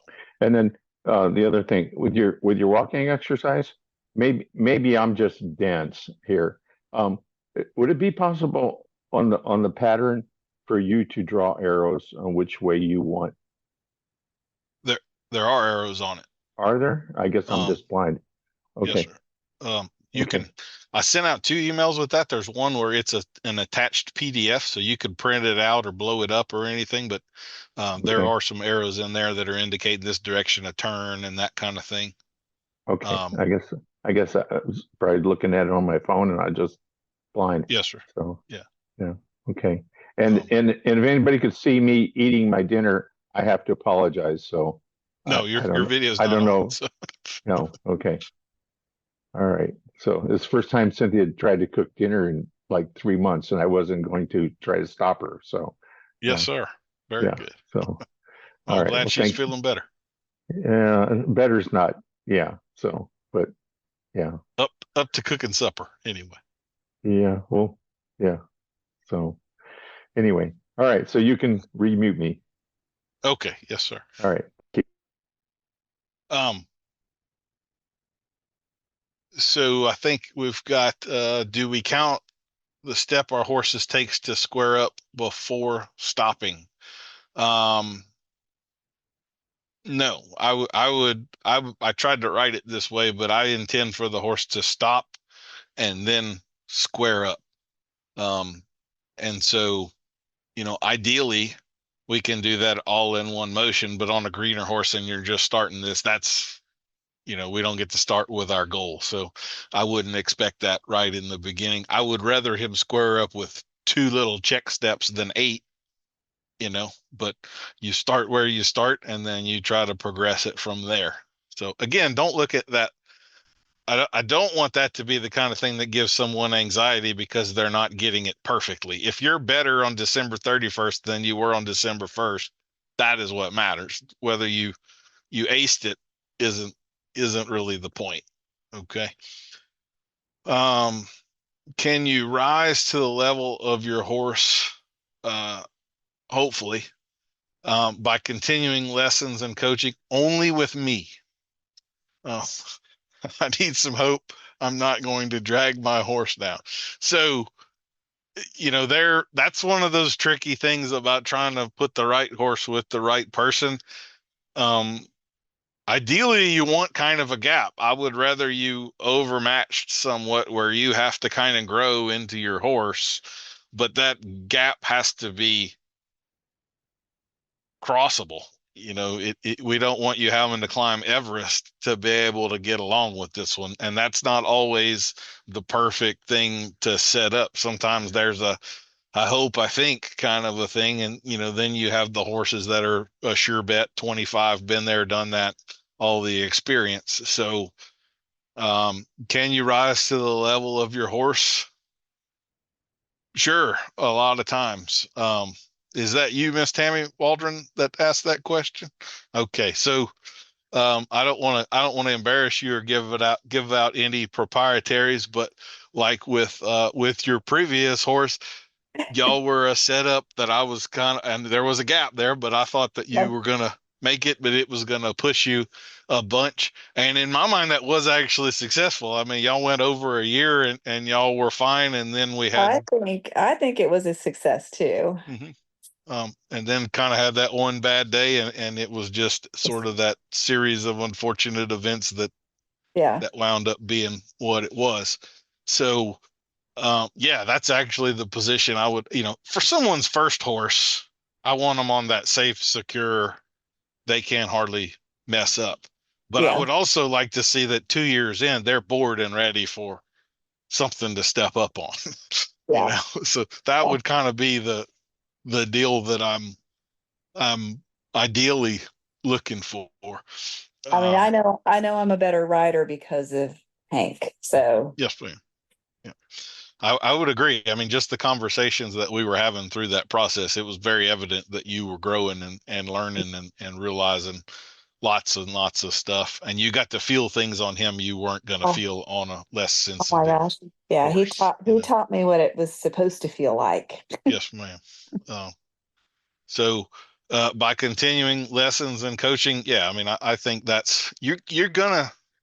I mean, I didn't have lessons in coaching. I kind of learned all of this stuff the hard way, but that meant a lot of frustration and a lot of horses that I didn't do as good a job on as I might have. So that's part of what the lessons in coaching are. We're trying to smooth that path and get some obstacles out of the way for you where, it doesn't involve lots of heartache or pain or scars or broken bones or anything like that. Exactly.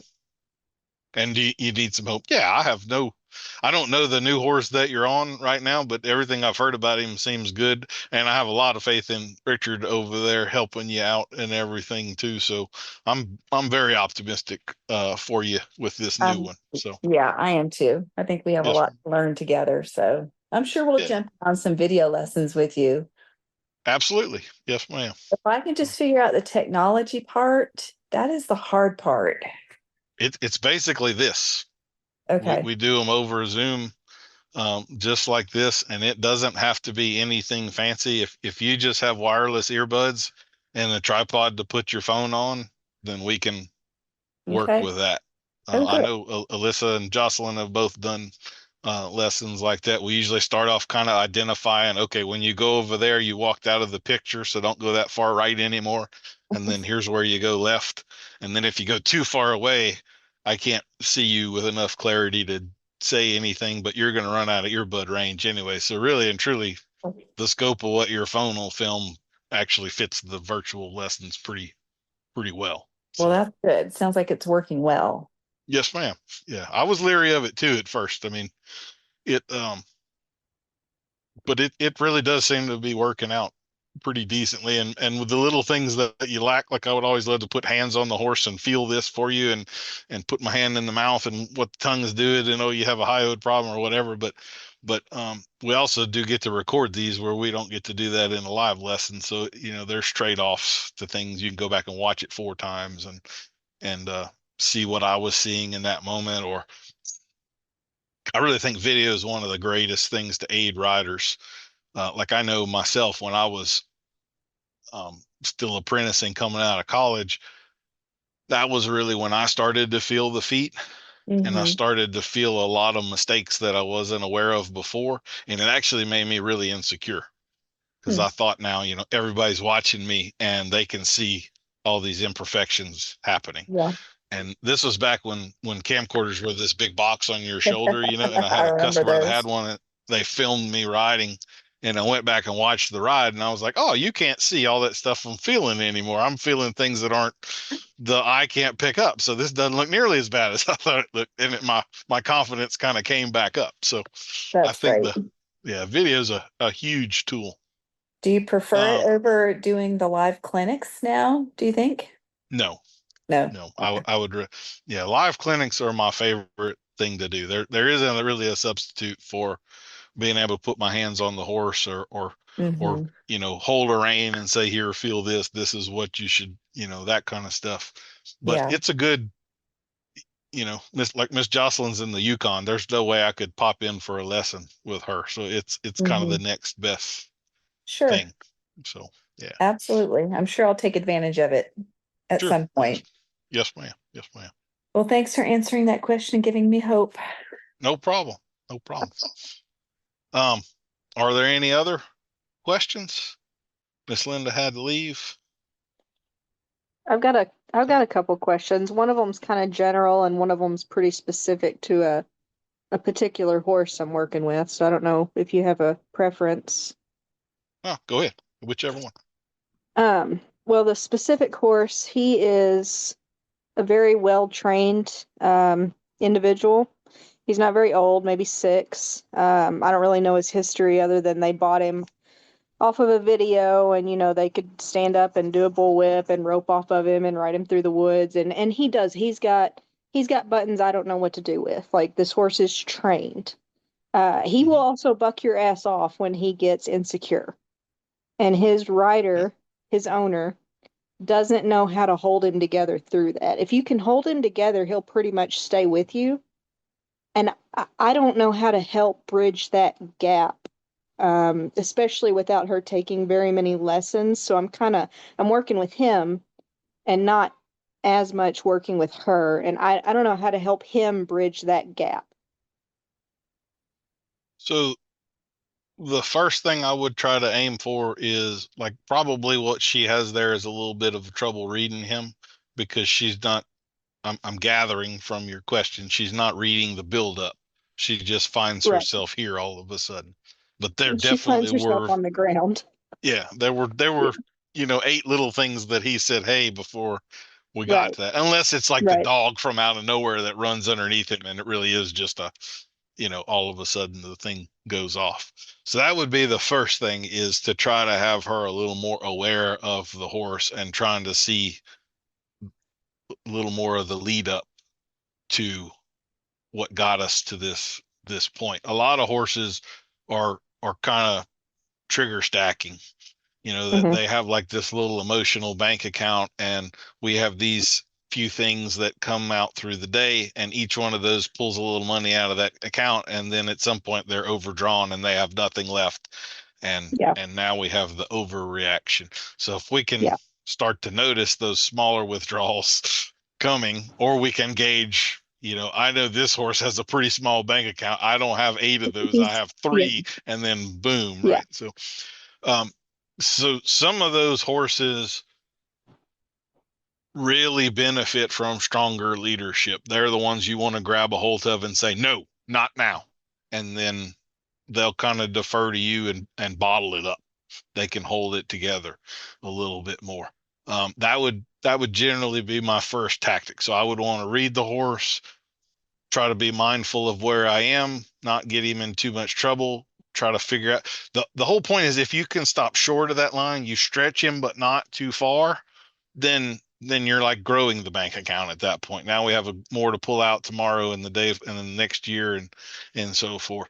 You're talking about a horse that's someone standing up in and cracking a bullwhip on. So one of my strong suspicions, just from what you've told me, I haven't seen the animal, but I think I wrote about this in an article not too long ago too, but the very first thing that young cocky trainers learn to do that they wind up getting impressed with is desensitizing. And they will figure out, I can do something that looks really impressive, like stand up in the saddle and crack a bullwhip. On probably 90% of the colts that I start, if I decided to take 45 minutes out of my day, I could do that on ride 1 or 2 or 3 too. That does not mean any one of y'all could go climb on that horse and not get thrown, right? So it just means that I got them to tolerate this specific thing with me. So the pitfall here is that if you don't read a horse really well, what you can train them to do is freeze. And it looks like what they're doing is tolerating this thing, and they're actually in freeze, which is right next to fight or flight. And just because they're not moving, you think they're tolerating it and they're good. And so it could be that this horse isn't really as solid as he appears to be. He has been trained to stick in freeze, which again is right next door to fight or flight, and then I think that's very correct. But again, I mean, like he does have what I would call buttons. Like he can side pass and sliding stop and all the stuff, but he's worried about things. And like I can't even do the flag thing with him because like he's worried about it and he'll stand there and take it. I'm like, I can't. I don't know how to hardly grow his bank account because he will stand there and take it. And it's almost like you can't do little enough to get him to think about it, where he'll just go straight into, well, I guess I'll stand here and not move then because that seems safe. Or he'll disengage his hindquarters for 10 years. So like someone, I think it was Christy, brought up earlier about natural horsemanship and some of the stuff that it's become. Like that's an example of that to me. That is someone who thought they were doing this and actually was doing this other thing. And so like a couple of things I would probably try. One would be backing way up on some of these deals that he's doing. I would try some different props. So if he's done a flag and a rope and all of that, maybe you try a pool noodle. Or I mean, it could be. He's now terrified of the rope. I've seen videos of them roping off of him, and I've done some different stuff with the rope, and he is terrified of it. Will hurt you over it. Yeah. So he's got a lot, and I keep telling her, I'm like, I'm not sure this is the horse for you, but she likes him, so I'm trying to help her. Well, I mean, like that could be that the stuff that was done on him was more like flooding and he was kind of crammed into a box. And if you're not a Yeah. rider strong enough to keep that box together, then it kind of comes apart on you. And a lot of times, just to be honest with you, those horses tend to get worse before they get better. So when you go to unpack that box and they actually free up those emotions they've been bottling up, Yeah.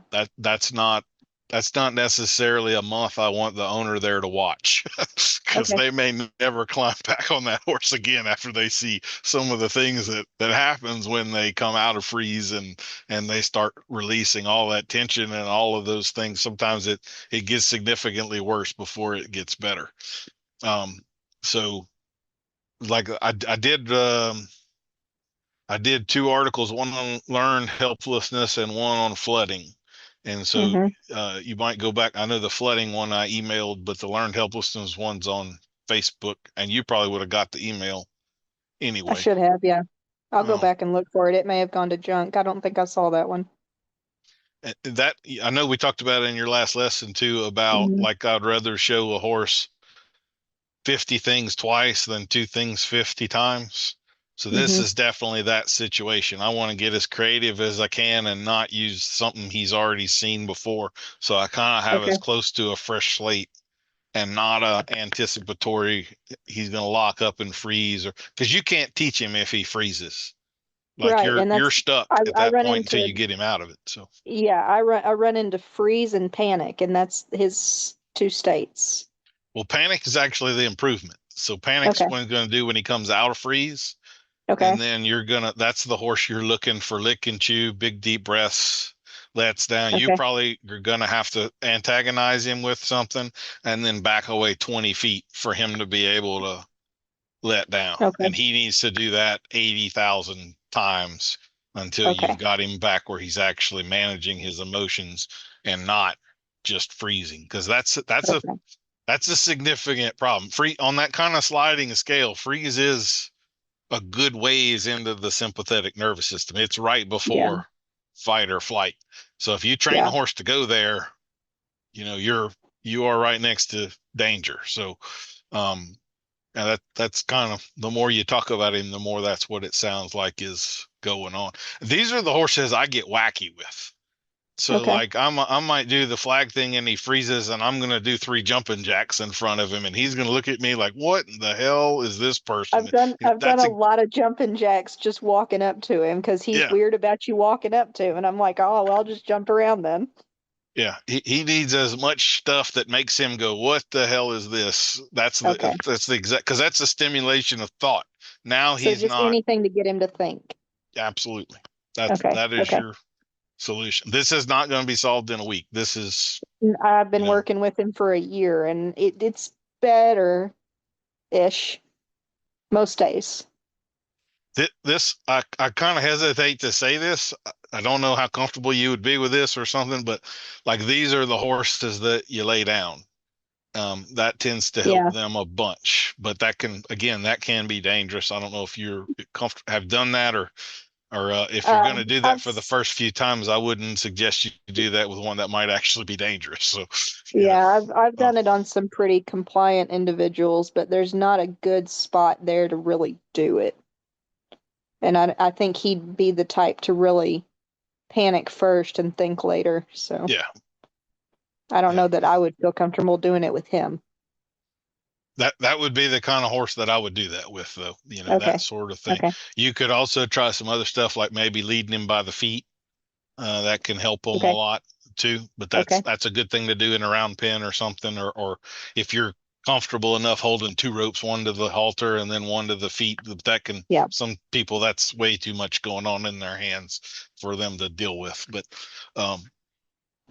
that kind of sounds like what you have going on there. Okay. That's helpful. Where are the articles of yes? So I'll email out that again tonight. The flooding and the learned helplessness articles. I'll look for those as soon as we get off this call. I'll send those out to the whole email list. So if you hadn't gotten it, y'all will get it. I'm kind of just getting into the email list thing. I've had some problems on my website since I've rebuilt it, and I've only in the last couple of weeks ironed out the mechanism that allows me to email y'all now. So, so that may not have gone out successfully like I thought it did. For me, I think I just signed up for them, so I probably missed that. Okay. And honestly, now she's just opened up a whole nother can of worms because I'm very curious about the laying down. What about laying down the horse helps? That's a big discussion, and honestly, Oh. your horse might not be one I would do that with, but somebody else was saying something. Go ahead, Christy. I'm just curious because I'm hearing what to me, I'd start that horse over. We'd be right back to you're a baby and you know nothing and start all over. The poor thing. Yeah, I've done a lot of restarting stuff with him and I keep running into these freeze patterns. So I'm just, like I said, I've been working with him for a year. It's not like I've thrown most of what I know at him. Everything from like just, basically sitting in a chair reading a book and getting him to just watch me to, all right, well, let's get real aggressive and see what we've got here. Right. And then everything in between. So, I mean, it's even to the point where it's like we'll be real solid for, 3 weeks, and then it seemingly I'm missing something, but seemingly out of nowhere he just explodes again, and I'm like, well, I'm not sure what went wrong there, but here we go. So I don't know if Daniel agrees with that, but isn't there memory in that kind of behavior? Just like negative memory? Yeah, there could be. I mean, that can be PTSD type things if that's what you're talking about. I wouldn't call it a memory, but there can be an association that evokes a trigger and boom. And some of those horses, like one thing I'm going to say is we've lost our management of culling horses in the last 20 years. And they're just like we all know someone that's batshit crazy and they're just not right. And it stands to reason that you're going to have a certain percentage of animals that are that way too. And sometimes if that's a mare, well, I can't ride her, so I'll breed her and we'll produce 8 colts that are also batshit crazy, just like her. And I've seen horses, it was almost like they were schizophrenic. Like they were responding to something going on in this world I couldn't perceive. It was like there were ghosts or I don't know what they were triggering off of, but I've seen horses like that. There's not a lot of them. I've dealt with maybe a dozen in my career out of several thousand. So I'm not saying like all of them, this is common, but I've seen some horses where there was just no rhyme or reason to what they were I think there's mental illness in horses. In fact, I think I read something about that a few years ago. It's a valid point. Mm-hmm. I've been around some of more of those types. I don't think he's one of those. I think he's got quote unquote reasons. It's just not something I noticed before it happened, Yeah, so more from what you're describing, it sounds more and more like he was trained to freeze kind of thing. So I think so, yeah.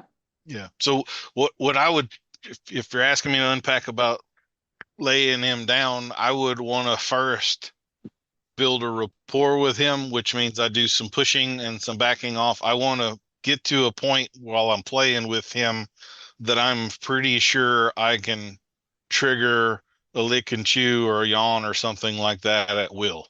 And so I can rev him up and I can get him to come back down. And I feel like I have kind of consistent control where that's at least a predictable thing. Some horses that could be 20 minutes, some horses that be a week.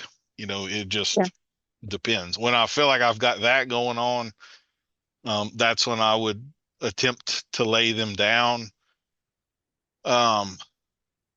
So I'll just say this: laying down is one of those techniques I don't use a ton anymore. I laid everything down that I rode for probably 20 plus years. So I've laid down 800 to 1,000 horses. I have kind of now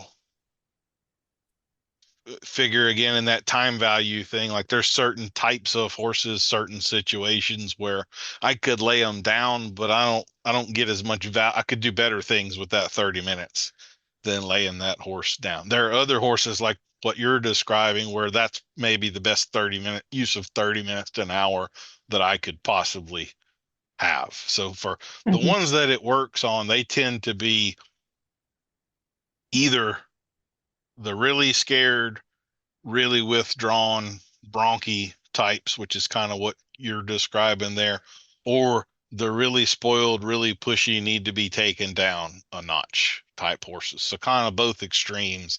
But the horses that are in the middle, there's not a whole lot of value in doing it with them.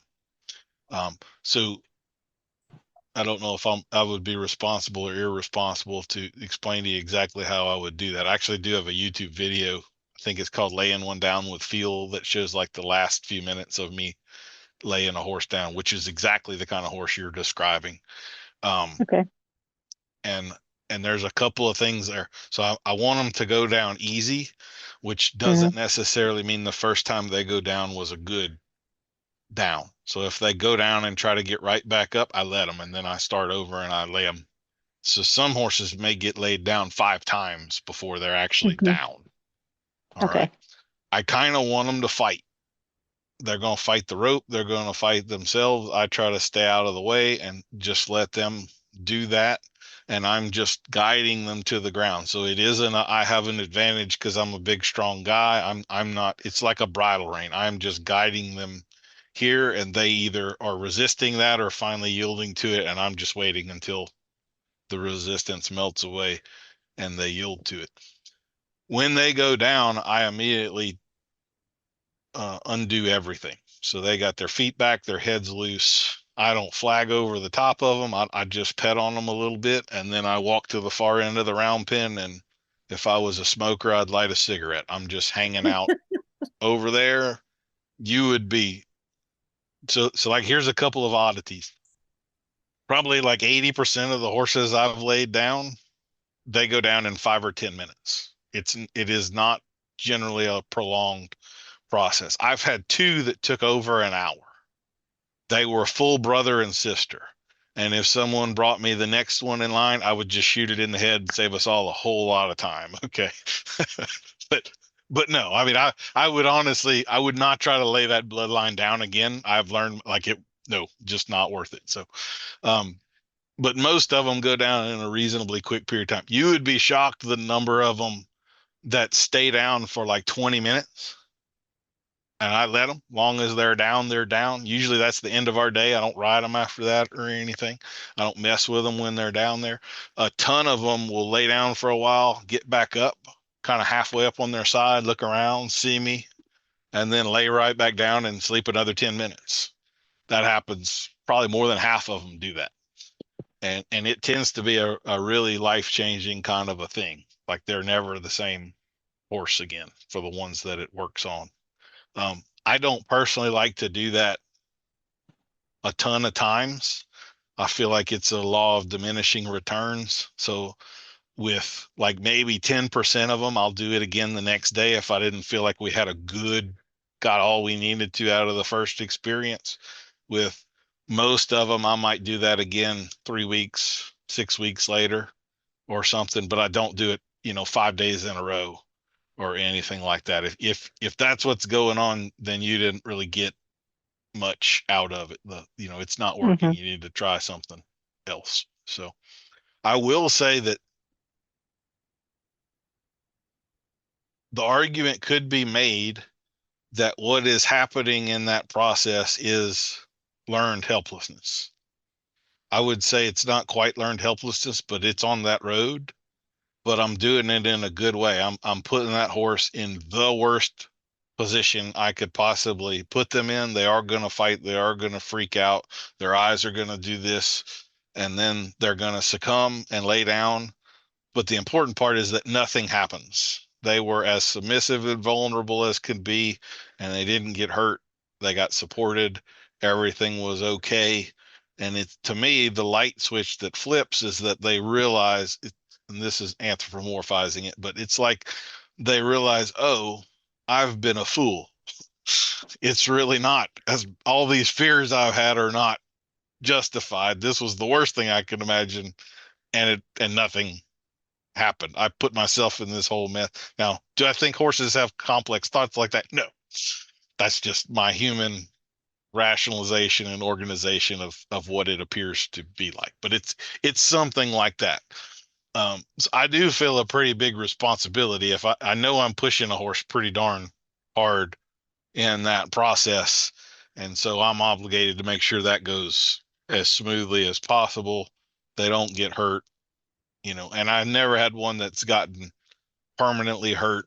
I'll say the worst I've had there, I have a horse trainer friend who showed me a different way to do it. And it was really another one of these situations. He would tie the left leg up, but he would then pass the rope around to the other side of the horse. So he's picking the left hoof up, but drawing it to the right and tying it there. And so what I found is if I do that and the horse goes to fighting the rope and pawing, what he's doing is beating his right leg to smithereens. He's pawing himself in the knee. And I tried this with one horse, and that horse was lame for about a week on the right front. And I said, nope, not doing that again. So that's the worst scenario I've ever had. And the horse wasn't permanently hurt. He was just sore for a few days from pawing himself in the other leg 50 times. I have had a few flip over doing it. So again, this is not something I would just advise anybody to go out there and try. But since y'all asked, I'm trying to candidly answer. So, anything else, or have I sufficiently scared everybody with that? I've got one more just big general question. Okay. You were talking about horsemanship kind of programs earlier being basically a trainer's opinion.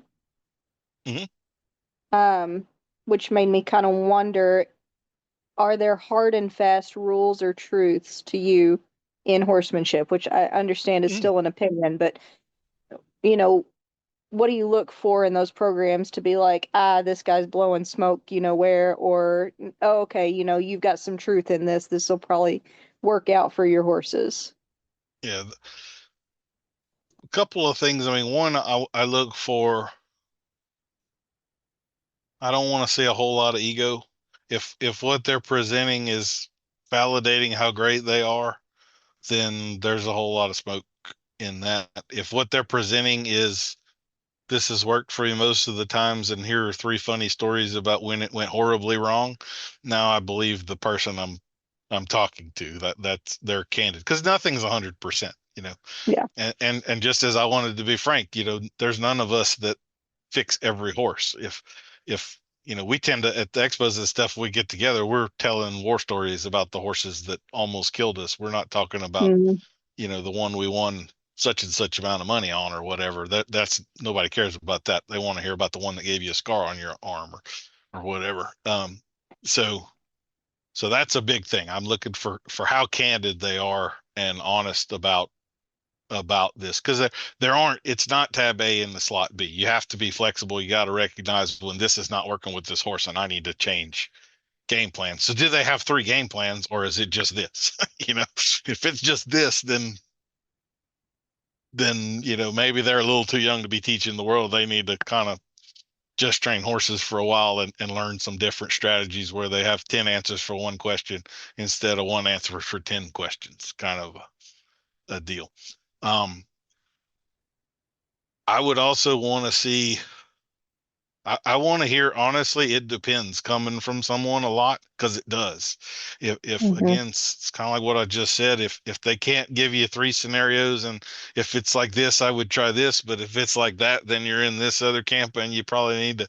If I'm not getting that kind of stuff from them, that I'm getting an incomplete answer, whether it's they don't want to take the time to answer it or don't have the time, or whether, again, they have one answer for 10 questions instead of 10 answers for one. And I want to hear kind of the thoughts fleshed out, that there is a thought process behind why I'm saying this. This is not just, I always hate the take my word for it. It's why I talk so damn much, and why everything I write is 10 times longer than it needed to be, because I feel like I need to flesh that out with here's why behind it. This is not just me saying, yeah, if you light 3 candles and burn some sage in the arena, then he won't buck tomorrow. You're good to go. It's not, magic or anything. There's hard and fast stuff behind this as to why it works this way. So that would be it. And, honestly, there's a ton of good horse people out there right now. There really are. There are some charlatans and shysters out there too.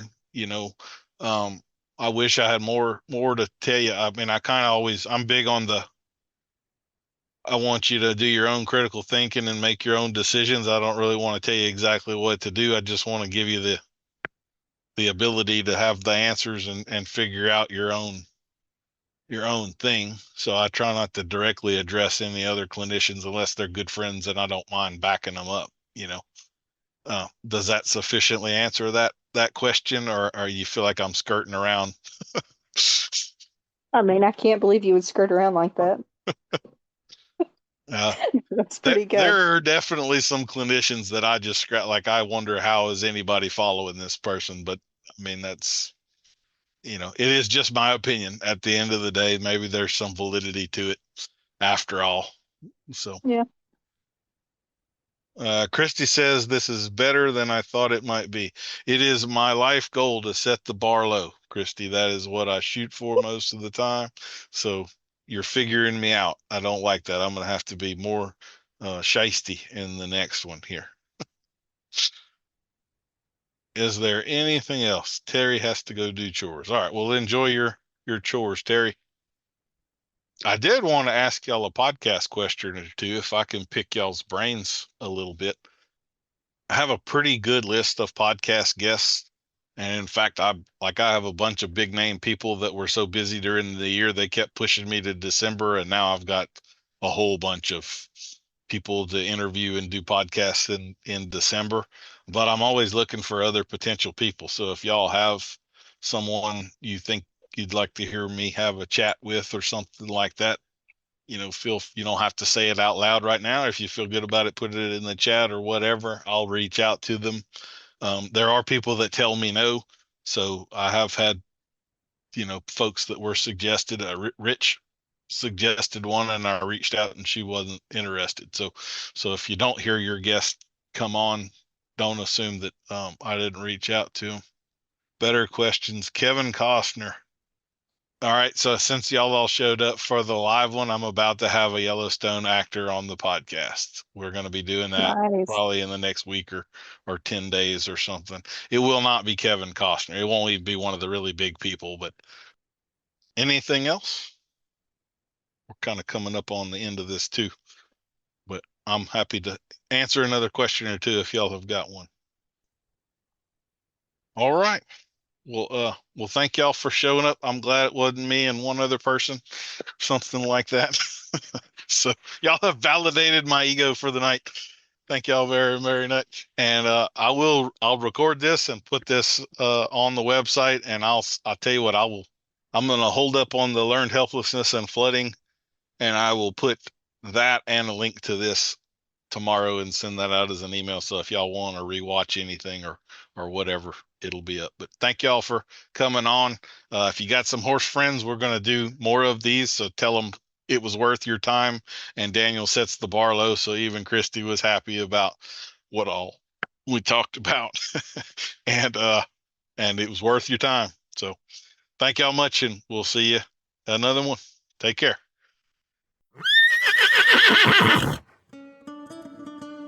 We'll see you next week for another episode of Adult Onset Horsemanship. I've been your host, Daniel Dolphin.